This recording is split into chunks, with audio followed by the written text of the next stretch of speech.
अब हम पादपों में समन्वय है वो समझते हैं। तो पादपों में समन्वय का मतलब पादपों में गति। तो आप लोग ये सोचते हैं कि क्या भाई पेड़ पौधों में भी गति होती है, ठीक है। तो हम इंसानों की तरह तो नहीं होती, ठीक है। हम तो इंसान एक स्थान से दूसरे स्थान पर परिवर्तन दिखाते हैं, उस हिसाब से तो नहीं होता, लेकिन हाँ कुछ चीज़ें इनमें भी होती है, ठीक है। कैसे होती है बहुत अच्छे से अभी इसको समझेंगे। तो दो प्रकार की यहाँ गतियाँ होती है। एक तो वृद्धि आधारित, जो पौधे बड़े होते हैं तो ऊपर की तरफ गति करते हैं ना, देखो इतने थे फिर इतने थे, एक प्रकार की गति हुई, चारों तरफ फैलते हैं, है ना। तो ये वृद्धि, या एक वृद्धि नहीं होती, उसके अलावा भी गति होती है, वो भी समझेंगे। तो सबसे पहले पादपों में जो है अपन गति को समझते हैं, एक करके अलग अलग तरीके से दिखाते हैं, ठीक है। तो पादप कोशिकाओं में जंतु पेशी कोशिकाओं की तरह कोई विशेष पेशियां या प्रोटीन तो होती नहीं है, ठीक है। तो वो कैसे, अब जंतुओं में तो क्या होता है बच्चों, जैसे हमारी ये हाथ की मसल्स है, ठीक है, हाथ की मसल्स है, तंत्रिका तंत्र की तरफ से, न्यूरॉन्स की तरफ से मैसेज आया कि अपने हाथ को पीछे की तरफ हटाओ, तो क्या होगा कि ये हाथ की मसल संकुचित होगी, पीछे की तरफ संकुचित होगी और छोटी हो जाएगी।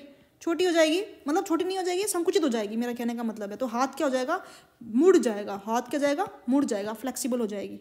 अब पादपों में तो इस प्रकार की पेशी होती नहीं है, होती नहीं है कि वो पेशी को आकृति में परिवर्तन ले आए और क्या कर ले, गति कर दे, ऐसा पादपों में तो होता नहीं है।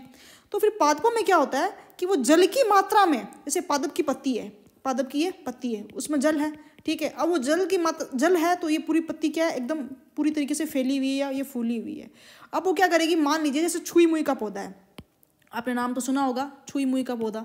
तो छुई मुई का पौधा को बोलते हैं टच मी नॉट, ठीक है। तो जब आप इसको टच करते हैं तो वो क्या हो जाता है, हल्की सी पत्तियां क्या हो जाती है, आकार बदल लेती है अपना, क्या कर लेती है, आकार बदलती है। वो कैसे करती है कि जल की मात्रा में परिवर्तन करके अपनी आकृति बदल लेते हैं, तो परिणाम स्वरूप फूलने या सिकुड़ने से उनका आकार बदल जाता है। तो छुई मुई के पौधों में जो गति होती है ना, उसे बोलते हैं, टेक्निकली उसको बोलते हैं कंपानुकुंचनी गति। क्या बोलते हैं इसको, कंपानुकुंचनी गति, ठीक है। क्या बोलते हैं उसको, कंपानुकुंचनी गति बोलते हैं, छुई मुई के पौधे की गति को बोलते हैं, ठीक है। अतः वह जल की मात्रा में परिवर्तन करके अपनी आकृति में बदल देते हैं, ठीक है। तो ये हमें ध्यान में रखना है, ठीक है। उसके अलावा स्पर्शानुवर्ती गति, मतलब किसी के सहारे स्पर्श करके, आपने देखा होगा मटर के प्रतान में, तो आप लकड़ी रखिए और वो मटर की जो वो टेंड्रिल या पतान होती है ना, उसको क्या बोलते हैं, उसको ये धागा सा जैसा होता है एक, उस धागे को उस लकड़ी के बांध दो, फिर मटर का पौधा खुद बढ़ जाएगा। ऐसा बैलों में होता है, ठीक है। एक किसी बैल को है, ठीक है, बैल मतलब सांड नहीं, वो पौधे वाली बैल, किसी बैल को है किसी पौधे के सहारे या किसी लकड़ी के सहारे चढ़ा दो तो वो धीरे धीरे धीरे धीरे फैल जाएगी, है ना। तो उसके उसी के सहारे गति करने लग जाएगी वो, तो उसको बोलते हैं स्पर्श, किसी स्पर्श के अनुवर्तन गति करती है। तो मटर के प्रतान में या ऐसे किसी भी पादप बैलों के अंदर, है ना, स्पेशली जो टिंडे की बेल होती है, करेले की बेल होती है, तो ये गति स्पर्श या संपर्क के कारण प्रेरित होती है, ठीक है। तो पौधे का वह भाग जो स्पर्श में नहीं रहता वह अधिक वृद्धि करता है, ये गलत लिख दिया, रहता है वो अधिक वृद्धि करता है, जैसे मटर का प्रतान, ठीक है।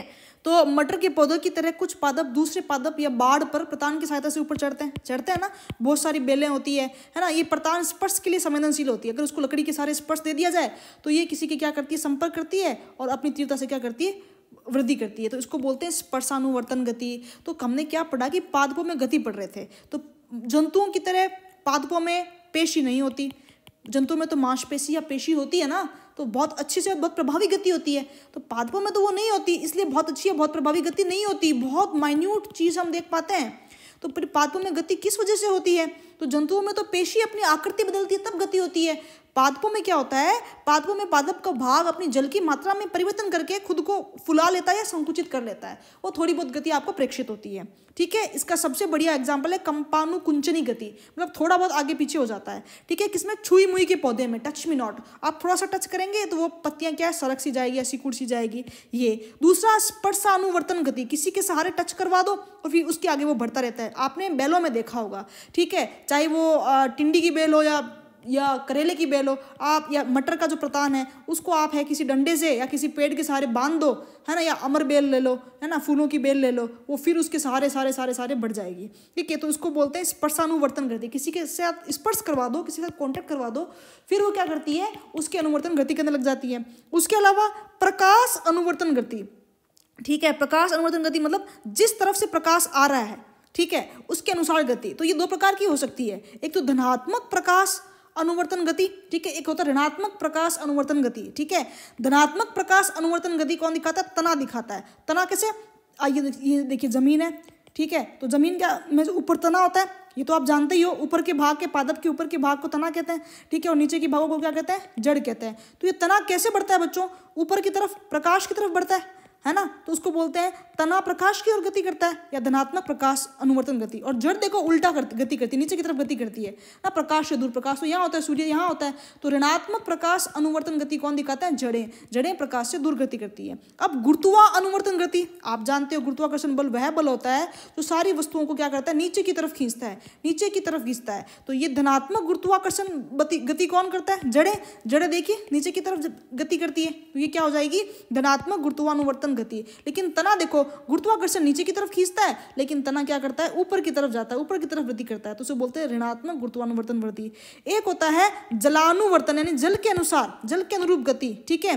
जैसे जड़ें होती है, तो जड़ें क्या होती है, जल की ओर, जल पानी नीचे होता है ना, मिट्टी में होता है नीचे, तो जल की ओर जड़ें गति करती है, यानी धनात्मक जलानुवर्तन गति जड़ें दिखाती है। जबकि तना क्या होता है, जल के विपरीत, है ना, ऊपर प्रकाश की तरफ, वायु की तरफ गति करता है, तो ऋणात्मक जलानुवर्तन गति दिखाता है। उसके अलावा एक रासायनुवर्तन गति, ठीक है, रासायन के उद्दीपन के फलस्वरूप गति, ये बहुत इंपॉर्टेंट है, जब आप क्लास 12th में आएंगे तब साइंस की बायोलॉजी की बुक में है। इसमें पराग नलिका बीजांड की ओर वृद्धि करना, अभी ये याद कर लीजिए खाली, ठीक है, इसको बाद में क्लास 12th का चैप्टर नंबर 2 और 3 के अंदर है ये, ठीक है। तो पराग नलिका बीजांड की ओर वृद्धि करना, ठीक है।